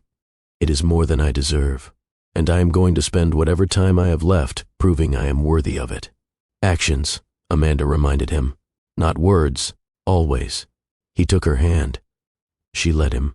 Behind them, Hendrik and Haley caught the moment, exchanged one of their silent twin communications, and smiled. The story did not end there because real stories never truly end. There would be more challenges, more hard days, more moments when trust wavered and old wounds ached. But there would also be more birthdays, more ordinary dinners, more conversations on the porch after the children fell asleep, more opportunities to choose each other day after day until choosing became as natural as breathing. That is the truth about healing. It does not happen in a single dramatic moment. It happens in the accumulation of small choices, in the daily decision to show up even when it is hard, in the gradual softening of hearts that have learned to armor themselves. Amanda learned that truth. Joshua learned it too, and their children watched and learned it with them. Family, they discovered, was not about perfection. It was about persistence, not about never breaking, but about choosing to repair what breaks again and again until the repairs become stronger than what was broken. And that, in the end, was enough. More than enough. It was everything. If this story has moved you, if you believe in second chances and earned redemption, I need you to do 3 things right now. First, hit that like button. Not for the algorithm, not for me, but as a declaration that stories like this matter. That complicated human experiences deserve to be told and heard and felt. Second, share this video with someone who needs it. Someone fighting for their family. Someone wondering if people can really change. Someone who needs to believe that manipulation does not have to win and that truth can prevail even when the lies seem overwhelming. Third, subscribe to Mr. Dawson Stories and turn on notifications. Because this is what we do here. We tell the truth about love and loss and the messy, beautiful work of becoming family. Drop a comment telling me your thoughts. Did Amanda make the right choice? Did Joshua deserve another chance? What would you have done in her position? I read every comment. Your stories matter. Your perspectives matter. This community we are building together, it matters. I am Mr. Dawson. Thank you for spending this time with me, with Amanda and Joshua and Hendrik and Haley. Thank you for believing that stories have the power to change us.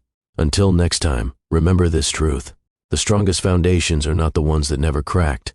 They are the ones that broke and were rebuilt with something stronger than the original material. They were rebuilt with choice, with persistence, with the terrifying, beautiful, hard-won work of showing up day after day until showing up became second nature. That is what real love looks like. Not perfection, not fairy tales. Just 2 imperfect people choosing each other again and again, despite everything. And that, my friends, is worth fighting for. I will see you in the next story.